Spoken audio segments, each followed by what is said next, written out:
everyone, my name is Mindy, and today the first video of the year is going to be dedicated to us ENFPs and to goal settings. So I'm going to be sharing what are some of my goals of this year and what's my thought behind, plus 3 tips to accomplish your goals.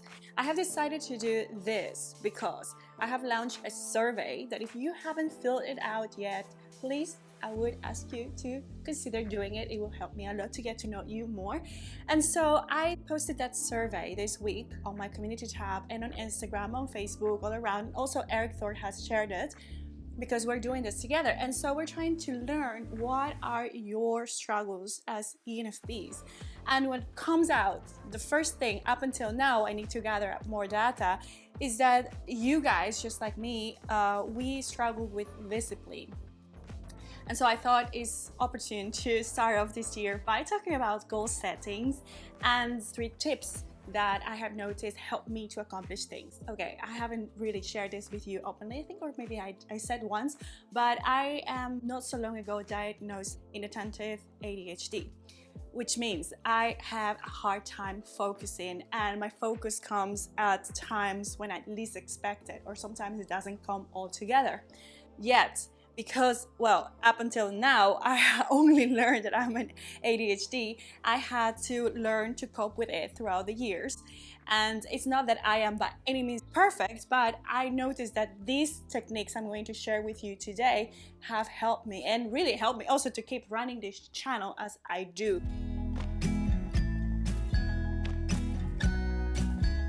So let's start off with the first part of this video, which is goal settings as an ENFP. We all have different goals. Your goals, my goals are going to be different. And what I'm going to share today is some of my goals, maybe that will motivate you or inspire you to set your own goals. I also want to say that I don't believe that we only have to set goals at the beginning of the year or when another year ends. So for the next year, we would want to do this more often, or to have checkups with ourselves. What do I want, and am I on track, and stuff like that. Well, I do that constantly with myself, maybe too much. I want to, keep myself motivated to learn and grow and stuff like that. That's why I set myself goals. But I also don't want to set huge goals for the year that doesn't feel in line just because maybe someone else expects from me, or because I feel the rest expects those things from me or the world or something like that. So be careful to set goals that feel in line with yourself. If they're huge goals, amazing, but they need to be true to yourself. And I think this is a very important point for any ENFP watching this.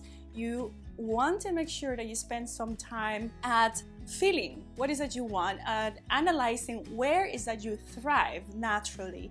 Do not go for the things that you think the rest expects from you, or what you think they should be doing by the age you are. That's not the right way. So I'm going to share with you some of the things that I have thought for myself this year. So the first thing I have for myself is I want to be, with this channel, actually, less rigid and allow myself to flow with my content. So to do what feels right, because there was a point when I felt I only had to do Myers-Briggs content. Then I felt like I need to leave it all together outside. And the point, actually, after doing these 2 things, I feel like the point where I thrive is when I feel that I am allowed to explore and to pick out the subjects I feel attracted to, and that you guys also feel attracted to, of course. And so, of course, right now I feel the most connected to telling stories. I have made some vlogs lately, and I am working on releasing a short film that I have been working on for a while right now. And so in the meantime, I keep recording audio videos. So my goal for this year is stop listening to this very critical inner voice of mine that says I have to just do one single thing, or else I'm not gonna grow on YouTube, or else people is not gonna whatever, all of those things, or else I'm not gonna be true to myself, because that is not true. So I have recognized for myself that where I thrive is in creativity and in freedom, and I want to be able to keep doing that. So a week ago I shared another video where I talk about ENFPs with you. So I made a Q&A because I have decided that I want to help you out, ENFPs and INTJs, which are most of the people watching my channel currently. That's why I put out this survey, and you know, you will see more coming up. So that's the second thing I want to be doing as well. I want to help and serve you guys with things that I do. Of course, because I want to keep the freedom as another goal of mine, that means that I cannot do that with every single video. I want to make a short film, or I want to make a small documentary, a vlog. I want to talk about culture. I want to talk about other stuff. And then whenever I have a new content for ENFPs, INTJs, I will do that, and that's okay. So that's the second goal, serving you. Another goal of mine is keep creating artistic projects. So for me, artistic project is clearly the short film I've been working on.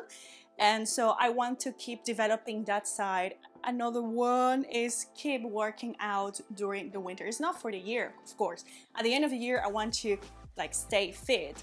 But for me, it's important that now that's winter and that we're in the lockdown here, I keep working out at home. All right, so those are like my 4 goals I'm sharing today with you. So it's important to choose something that is in line with you. As you see, my goals are not all of them like I need to, you know, run a marathon. You know, like it's not that material. Yes, it is material because I have to create, you know, the content, keep uploading stuff for you, creating stuff, you know, like that's there. But for me, the motivation behind it feels bigger than the action itself. It's creativity, it's freedom, it's service, and well, the other one is fitness, is, you know, staying fit and healthy. So I would advise you, if you are a bit confused, you don't know what to put on your list, think about your values, think about how you want to feel by the end of the year, or think about where you thrive, what are the things that make you feel well, and work around that and create the goals for yourself in order to improve in those areas.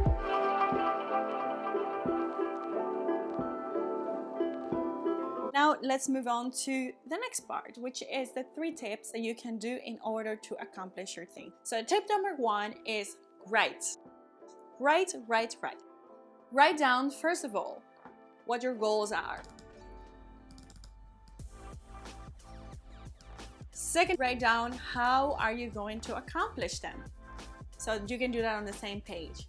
The third thing you're going to write, doesn't need to be on the same paper, is what are the tasks that you are going to do in order to accomplish that.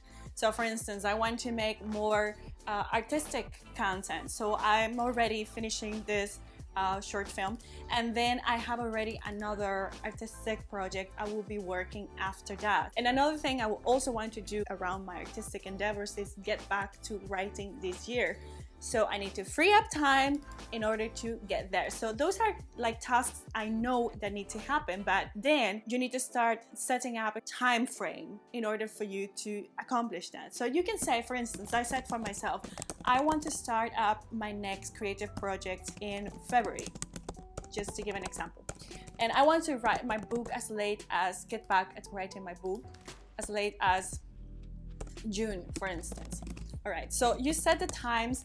I write that down on my to-do list. So I will write down, and I always have it visual there. So I will open it almost daily and I will look at it. So next thing I do is I would write down on a piece of paper, on a notebook. I have a notebook next to me on my desk. So I will write down every morning, what are the things that I have to accomplish? Because that's my main problem. As I said, as an ADHD, I just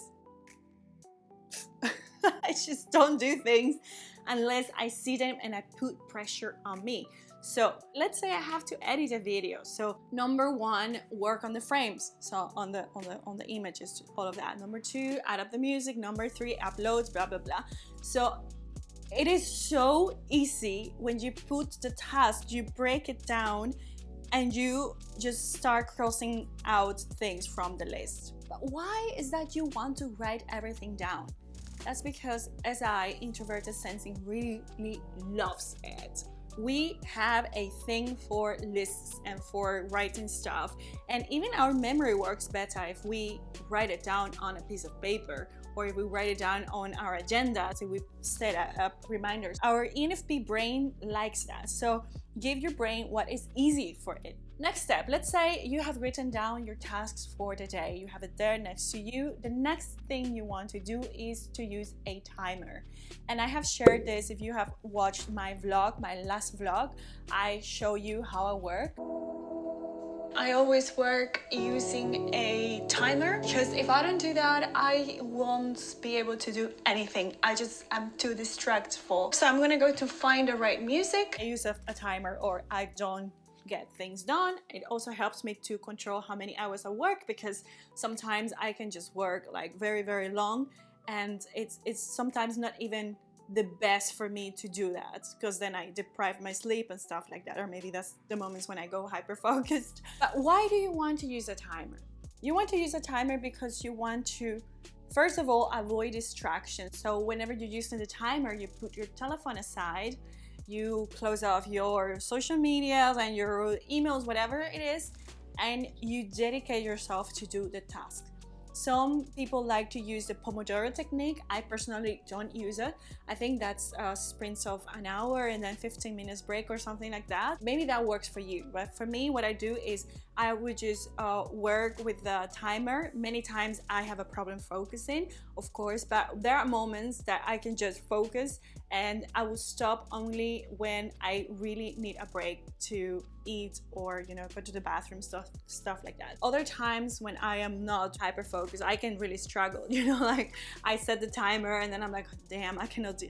So, you know, like I allow myself to get a little bit distracted, but because I have the timer running, I don't get as distracted as if I would not have the timer put on. It really helps me to get myself grounded, because it's like someone is watching me, sort of, so I get more attentive and I do my stuff, and in the end I managed to get stuff done. And now my tip number 3 for you is choose a buddy, choose a friend, call someone to help you to stay motivated and committed. For instance, let me give you a little example. I was not very motivated to work out after the Christmas break. As you know, if you saw my previous video, I went 7 days or something like that to the UK. I spent also New Year's Eve here with friends, and so I did no workouts for like 2-3 weeks or something like that. Also, we're in a lockdown here, which means that I have to do it at home, and I really don't like to work out when it's cold outside. So I thought, I'm gonna ask a friend to help me. What did I do? I sent a simple text message to a friend saying, shall we start up a challenge, 21 days or something like that, of meditation and trainings daily, and share this with each other. Sometimes I don't feel like doing it, but I want to be a bit more strict with myself and go back to a morning routine. To someone, of course, I know that, I mean, she's pretty much into fitness and healthy routines, and she was really thrived to do this with me, and I really loved it. As you can see, her answer was very positive. She started right away sharing trainings and stuff from Instagram, and she said, yes, let's motivate each other, and agreed that for her it would be a good idea next to her studies and work. So since then, we've been giving each other updates, and that really makes me feel more motivated, because let's say tomorrow I don't feel like working out, but I told her today that I'm gonna do it, and so that makes me feel like I have to do it. And you know, in the end, this goal of mine is to keep myself fit during the winter, or fit throughout my life. I also have a video where I talk about how I stay fit throughout my life, and for me, fitness, health is something very important. But as you see, it's not that it's always easy for me. It's not always that I feel like I want to do it, but I find ways to keep myself doing it. If you don't follow me on Instagram, do it, because I share weekly, or daily actually, updates on fitness and stuff like that. Another kind of content that I'm sure if you're into that, you're also going to like it. These are the 3 very basic stuff that I think is just like a very, very basic. It's like wake up in the morning, brush your teeth, whatever. It's just like the routine that I think will help you to accomplish anything. Of course, there are more things that you could do in order to accomplish your goals, and I can't cover everything with a single video. That's why I need you to fill out a survey so I can look out where is that the most people need help, and I can tackle it. I also offer one-on-one sessions. I am a coach, and you can check all of the information below. You can also donate and help me out to buy a gimbal. I have invested a lot on stuff for my channel. As you can see, I have a better lighting, I have a camera, I have microphones, and I can tell you I have bought a lot of stuff, but I can't buy all the time everything I need. And I've noticed that for now, for me to make my short films and, you know, the more artistic stuff I want to also produce for you, I need a gimbal. So check out the information below. You can help me to buy a gimbal as well. So thank you very much for watching up until now, and see you next time.